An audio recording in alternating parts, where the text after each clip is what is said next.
সাৱধান, ঠাণ্ডাৰ দিনত ভুলতো নকৰিব এই কাম। জাৰৰ দিনত ঠাণ্ডা পানীৰে গা ধুলেই হ'ব ভয়ংকৰ বিপদ। ঠাণ্ডা পানীৰে গা ধুলেই হ'ব পাৰে হাৰ্ট এটেক। কঁপি থকা শীতকালত ঠাণ্ডা বৃদ্ধি হ'বলৈ আৰম্ভ কৰিছে। এনে জাৰৰ সময়ত গা ধোৱাটো যেন আটাইতকৈ কঠিন কামহে। বেছিভাগ মানুহে গৰম পানীৰে গা ধুৱে যদিও কিছু সংখ্যক লোকে ঠাণ্ডা পানীৰে গা ধুৱে। যদি আপুনি ঠাণ্ডা পানীৰে গা ধুৱে তেন্তে সাৱধান হওক আজিৰে পৰাই, কাৰণ ইয়াৰ ফলত চৰ্দি, কাহ লগতে হাৰ্ট এটেকো হ'ব পাৰে। সেয়েহে এনেবোৰ কৰাৰ পৰা আপুনি বিৰত থাকিব লাগিব। শীতকালত হৃদৰোগৰ আশংকা বৃদ্ধি পায়। আচলতে ঠাণ্ডাৰ বতৰত শৰীৰটো গৰম কৰি ৰাখিবলৈ হৃদযন্ত্ৰই অধিক কষ্ট কৰিব লগা হয়। যিসকল লোক ইতিমধ্যে কোনো ধৰণৰ হৃদৰোগৰ সন্মুখীন হ'বলগীয়া হৈছে তেওঁলোকৰ বাবে ই অধিক বিপদজনক। পাব্লিক লাইব্ৰেৰী অৱ ছায়েন্স জাৰ্নেলত প্ৰকাশ পোৱা এক তথ্য অনুসৰি যদি কাৰোবাৰ ইতিমধ্যে হৃদযন্ত্ৰৰ সমস্যা আছে তেন্তে ঠাণ্ডাৰ বতৰত হাৰ্ট এটেকৰ সম্ভাৱনা 31% বৃদ্ধি পায়। এনে পৰিস্থিতিত এই শীতকালত হৃদযন্ত্ৰৰ অতিৰিক্ত যত্ন লোৱাটো প্ৰয়োজনীয়।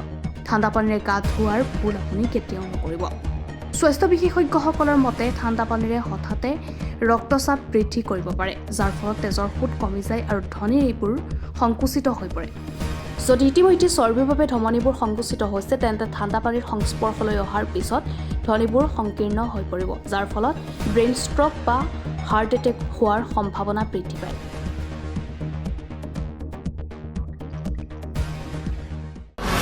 সাৱধান, ঠাণ্ডাৰ দিনত ভুলতো নকৰিব এই কাম।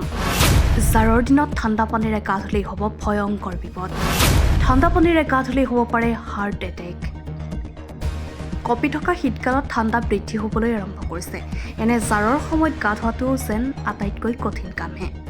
বেছিভাগ মানুহে গৰম পানীৰে গা ধুৱে যদিও কিছু সংখ্যক লোকে ঠাণ্ডা পানীৰে গা ধুৱে। যদি আপুনি ঠাণ্ডা পানীৰে গা ধুৱে তেন্তে সাৱধান হওক আজিৰে পৰাই, কাৰণ ইয়াৰ ফলত চৰ্দি, কাহ লগতে হাৰ্ট এটেকো হ'ব পাৰে। সেয়েহে এনেবোৰ কৰাৰ পৰা আপুনি বিৰত থাকিব লাগিব। শীতকালত হৃদৰোগৰ আশংকা বৃদ্ধি পায়। আচলতে ঠাণ্ডাৰ বতৰত শৰীৰটো গৰম কৰি ৰাখিবলৈ হৃদযন্ত্ৰই অধিক কষ্ট কৰিব লগা হয়। যিসকল লোক ইতিমধ্যে কোনো ধৰণৰ হৃদৰোগৰ সন্মুখীন হ'বলগীয়া হৈছে তেওঁলোকৰ বাবে ই অধিক বিপদজনক।